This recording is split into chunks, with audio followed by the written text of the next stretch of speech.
Hai guys, aku mau cerita nih. Ini kali ini adalah review film horor. Hai. Udah lama banget ya gue nggak nge-review film. Hari ini gue mau nge-review lagi. Selamat datang di Wijaya Stuti Vlog Channel. Yeay. Harusnya biasanya aku bikin postingan bareng sama suami aku, tapi dia lagi kerja, jadi aku bikin postingan sendiri nih guys. Oke. Beberapa waktu yang lalu salah satu member aku bilang kalau kita tuh bisa nonton film gratis. Gue tanya dong judulnya apa? Judulnya ternyata Di Ambang Kematian. Nah, beberapa waktu yang lalu tuh sempet sih murid aku tuh bilang ada film bagus nih Kanisa namanya Ambang Kematian. Tapi aku kayak nggak berani gitu dari covernya aja tuh udah serem banget ya nggak sih?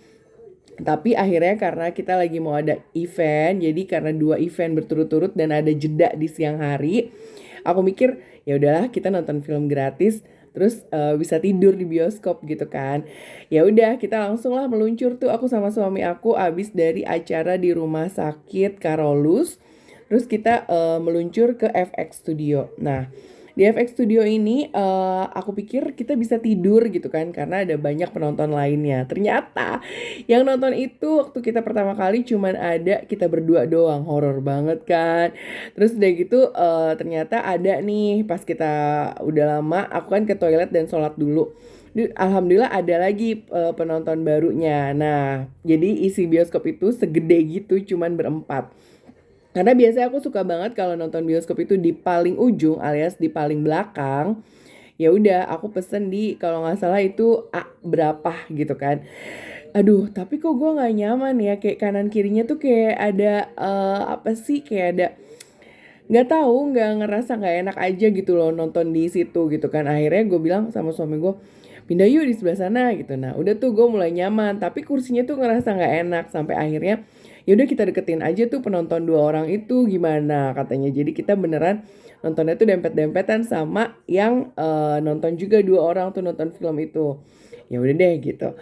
Nah begitu film dimulai aslinya kan tadinya kita tuh berdua niat mau tidur ya kan di bioskop itu. Tapi ternyata nggak bisa karena bener-bener suaranya tuh deng-deng gitu dan apa setannya tuh ngagetin banget katanya juga suami aku cerita kalau film ini tuh based on the true story. Wow, gue jadi penasaran banget kan karena kayak waktu dulu tuh si siapa namanya film penari Desa Penari itu kan juga based on the true story. Nah ini juga ternyata dari thread Twitter judulnya Ambang Kematian.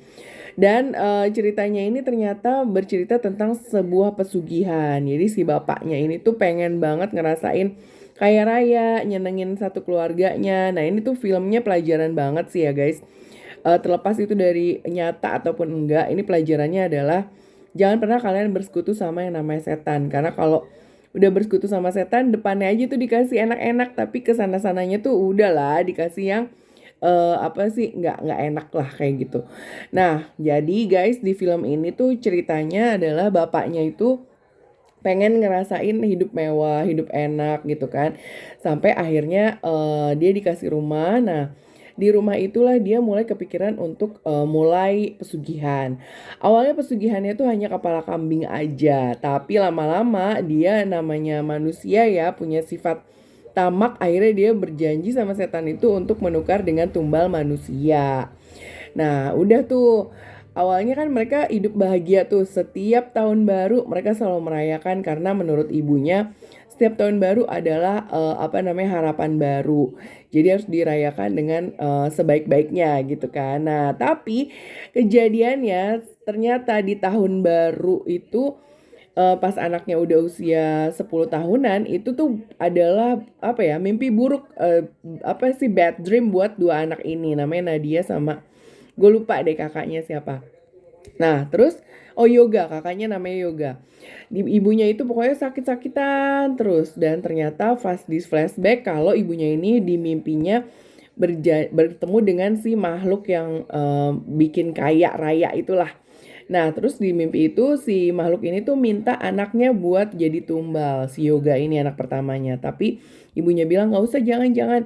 Aku aja, aku bersedia menukar jiwa aku sama anak aku katanya.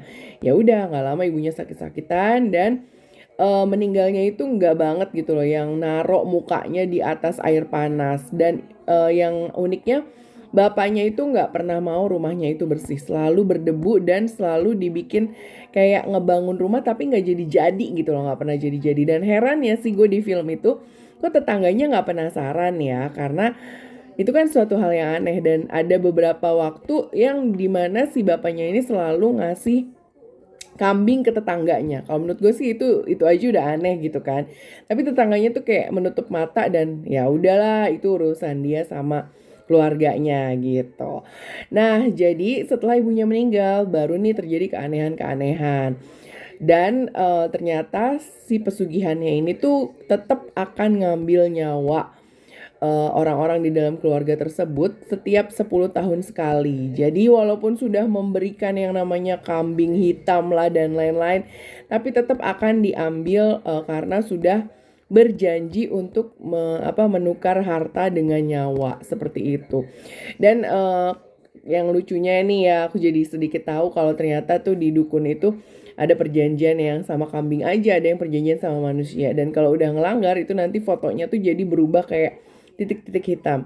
Intinya sih di dalam film ini pelajaran yang paling penting adalah jangan bersekutu sama setan. Dan kedua adalah kalau kalian ngelihat teman kalian tuh ngerasa desperate, itu jangan jangan tambah dibully, tapi kasih tahu kayak si Bastara ya kalau nggak salah yang nyeritain kembali film ini.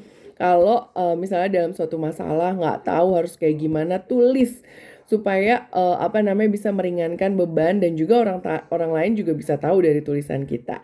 Ya kan gitu guys. Nah, intinya adalah kalau gue lihat dari sisi film horor seremnya, serem banget sih kalau menurut gue, karena ada dan mengagetkan karena ada beberapa kayak scene-scene di mana setannya tiba-tiba muncul ya kan.